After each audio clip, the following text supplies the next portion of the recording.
एक आईपीएस अधिकारी अपने जीवन काल में बड़ी सर्विस देने के बाद एक ऊंचे ओहदे पर पहुंचता है। जिस पोस्ट पर यह आईपीएस शख्स पदाधिकारी था, उस पोस्ट का नाम था एसीपी। पुलिस महकमे में यह एक बड़ी पोस्ट मानी जाती है और आईपीएस के कंधे पर एक जिले या एक राज्य की पूरी कमान होती है। उससे उम्मीद की जाती है कि वे लोगों की रक्षा करे, अपराधियों को पकड़ के जेल के अंदर डाले। लेकिन यहाँ पर एक आईपीएस अधिकारी ने जो किया, आपको भी झकझोर करके रख देगा। और आज पूरे भारत में इस आईपीएस की चर्चा हो रही है।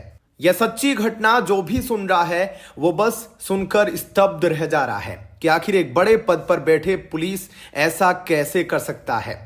इस पूरी घटनाक्रम की कहानी को मैं शुरू से बताऊंगा कि आखिर कैसे यह आईपीएस अधिकारी एक कॉलेज में पढ़ रही खूबसूरत लड़की के पीछे पड़ा और उसके साथ वो सब कुछ किया जो एक कपल शादी के बाद करता है। लेकिन आज यह घटना इसलिए दिलचस्प बन गई है क्योंकि जिस खूबसूरत लड़की से ये एसीपी साहब गंदा काम किए थे, उसने तरह तरह के चौंकाने वाले खुलासे किए हैं और उस एसीपी साहब पर भयंकर आरोप लगाए हैं। इस कहानी को सुनने से पहले आप जरूर कमेंट करके बताइए कि यह वीडियो आप भारत के किस जिले से देख रहे हैं। यह सच्ची घटना आधारित है कानपुर के एक एसीपी की जो पीसीएस अफसर है। इनका नाम है मोहसिन खान। अपराधी की कोई जाति नहीं होती, ना ही कोई धर्म होता है और ना ही कोई और रिश्ता होता है, क्योंकि वह होता है केवल एक क्रिमिनल। हालांकि इन पर अभी आरोप है और जांच चल रही है। मोहसिन खान पर बहुत सारे मामले पहले से चल रहे थे, बड़े सारे आरोप लगे थे, लेकिन राजपत्रित अधिकारी कार्रवाई तो लगभग अमूमन ना के बराबर। कानपुर के कलेक्टरगंज में पीसीएस अधिकारी एसीपी के पद पर मोहसिन खान तैनात है। हालांकि अब उनका तबादला लखनऊ कर दिया गया और डीजीपी मुख्यालय से इन्हें अटैच कर दिया गया है। अपने उच्च अधिकारियों से परमिशन लेकर ये पीएचडी कर रहे थे साइबर सुरक्षा और क्रिमिनोलॉजी को लेकर। एक दिन था जब ये किसी कार्यक्रम में पहुंचे हुए थे और वहीं पर इनकी मुलाकात आईआईटी की एक छात्रा से होती है। उसकी उम्र तकरीबन 27 साल है। दिखने में ठीक ठाक। उसी वक्त मोहसिन को वह लड़की पसंद आ जाती है।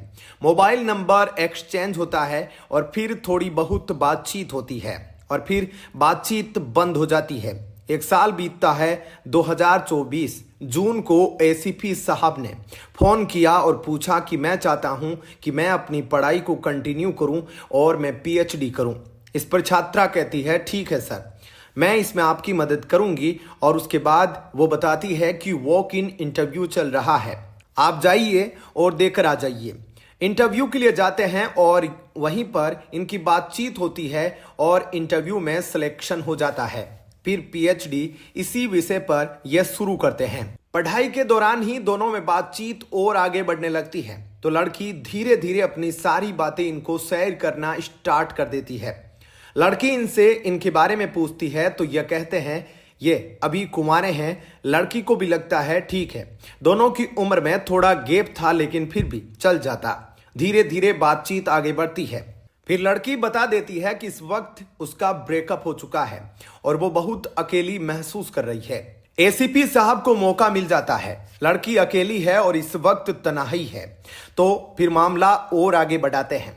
फिर धीरे धीरे यह रिश्ता प्यार में बदल जाता है तो एसीपी साहेब फिर शादी का झांसा देते हैं। यह आरोप लगाया गया है और फिर दोनों में शारीरिक संबंध भी बन जाते हैं। दोनों के बीच कई बार इंटरकोर्स होता है। एक दिन लड़की को शक होता है, सोशल मीडिया पर ही कुछ देखती रहती है और अचानक से उसे लगता है कि मोहसिन तो शायद शादीशुदा है। और फिर उसके बाद इनसे पूछती है कि मैंने आपके बारे में कुछ जाना है, क्या यह सच है? मोहसिन के सामने अब कुछ भी सच्चाई छुपाने के लिए नहीं थी तो उन्होंने यह बात स्वीकार कर ली कि उनकी शादी हो चुकी है। महज शादी नहीं बल्कि 5 साल का एक बच्चा भी था। अब सवाल है कि आखिर मोहसिन करेंगे क्या? उन्हें कुछ समझ में आता उससे पहले उन्होंने कह दिया कि मेरी पत्नी के साथ मेरे तलाक के सिलसिले चल रहे हैं और मैं अपनी पत्नी को पसंद नहीं करता हूं। हम दोनों तलाक ले रहे हैं सहमति से। उस वक्त तक मामला सही हो जाता है। फिर लड़की को लगता है कि ठीक है, मोहसिन जी तो सही बोल रहे हैं। फिर से दोनों एक साथ मिलते हैं, फिर शारीरिक संबंध बनते हैं। लड़की को फिर डर लगने लगता है कि अगर मोहसिन ने बीच में छोड़ दिया तो फिर मेरा क्या होगा। पहला ब्रेकअप झेल चुकी थी, उसके बाद वह एक दिन इंस्टाग्राम चला रही थी, अचानक से उसे एक प्रोफाइल दिखती है और उसे लगता है कि मोहसिन की पत्नी यही है। अब वह मोहसिन की पत्नी को मैसेज करती है जिसमें वह पूछती है कि आपके पति के साथ आपके रिश्ते कैसे हैं। तो वह कहती है कि मेरा रिश्ता तो अच्छा है, लेकिन आप ऐसा क्यों पूछ रही है। फिर फोटोज वगैरह लड़की देखती है मोहसिन के साथ। जब सोशल मीडिया हैंडल उसने खंगालना शुरू किया तो बहुत सारी चीजें मिल गई, पुरानी और नई, और लगता है कि पति पत्नी बहुत खुश है। फिर ऐसा कारण क्या है कि शादी का झांसा मोहसिन अब तक हमको दे रहे थे। अब मोहसिन को बुलाती है और पूछती है कि क्या हमसे झूठ बोल रहे हो, तो वह कहता है नहीं। एक दिन और छात्रा की मोहसिन खान की पत्नी से बातचीत होती है और उसमें पत्नी बताती है कि वो प्रेग्नेंट है और तकरीबन 6 से 7 महीने की।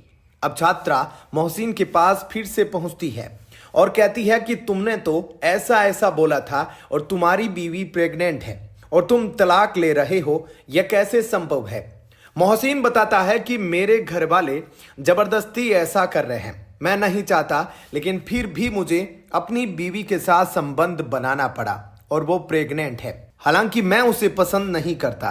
अब ये बात कुछ हजम नहीं होती छात्रा को। वो कहती है कि मुझे सही सही बताओ, शादी करोगे मेरे से या फिर नहीं। अब यही मामला धीरे धीरे गड़बड़ होना शुरू हो जाता है क्योंकि एसीपी साहब के विचार कुछ और थे और लड़की बार बार उन पर दबाव शादी का बना रही है। अब जब कुछ नहीं समझ में आता तो वो अपने इंस्टीट्यूट में शिकायत करती है। पुलिस के आला अधिकारियों से कहती है कि ऐसी ऐसी बात है और मेरे साथ कुछ भी हो सकता है। पुलिस के आला अधिकारी भी बैठते हैं, मोहसिन भी बैठते हैं और बातचीत होती है। इंस्टीट्यूट यानी आईआईटी कानपुर में भी बातचीत होती है। जो उच्चाधिकारी कानपुर आईआईटी के हैं वो भी पुलिस वालों से बातचीत करते हैं। फिर मामला धीरे धीरे ठंडा होता हुआ नजर आता है। लड़की भी तैयार हो जाती है, ठीक है कोई बात नहीं, अब हम दोनों अलग अलग हो जाते हैं, जो हुआ सो भूल जाते हैं।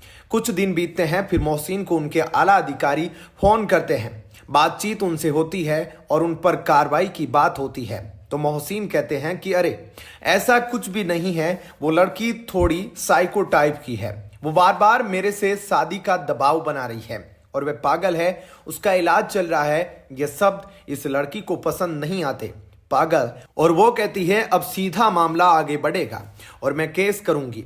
मोहसिन खूब समझाते हैं, नहीं नहीं गलती से हो गया, लेकिन अब छात्रा मानने के लिए तैयार नहीं।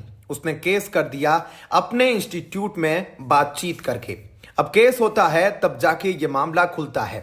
लड़की केस में 4-5 चीजों का जिक्र करती है, जैसे लव, सेक्स, धोखा इत्यादि चीजों के साथ एक मांग भी करती है कि इनका तुरंत यहां से तबादला हो जाए। दूसरी बात कि यह जब तक यहां पर रहेंगे केस इनके साथ सही से नहीं चल सकता। और वो कहते हैं कि मैं चाहती भी नहीं हूं कि मैं इनको देखूं और इन्हें आईआईटी कानपुर में आने तक ना दिया जाए। अगर ये इंस्टीट्यूट में आएंगे, इनके कुछ लोग आएंगे, तो हो सकता है मेरे ऊपर खतरा हो, मेरे नाम को भी सार्वजनिक ना किया जाए। सब कुछ होता है क्योंकि मामला रेप का है, लड़की की जिंदगी से जुड़ा हुआ है, तो नाम भी हम साझा नहीं कर रहे।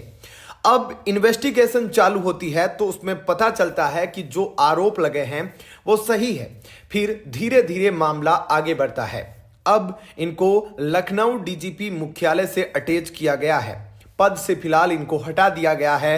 अब आने वाले समय में क्या कुछ होगा, लेकिन उसका तो अभी अंदाजा नहीं है। हालांकि उससे पहले लड़की ने यानी छात्रा ने अपनी तरफ से कुछ व्हाट्सएप चैट दिए हैं, कुछ ऐसे मैसेजेस, फोन कॉल्स जिनमें उसका कहना है कि ये प्रूफ आपके लिए काम आएंगे और मोहसिन पर कार्रवाई के लिए बहुत है।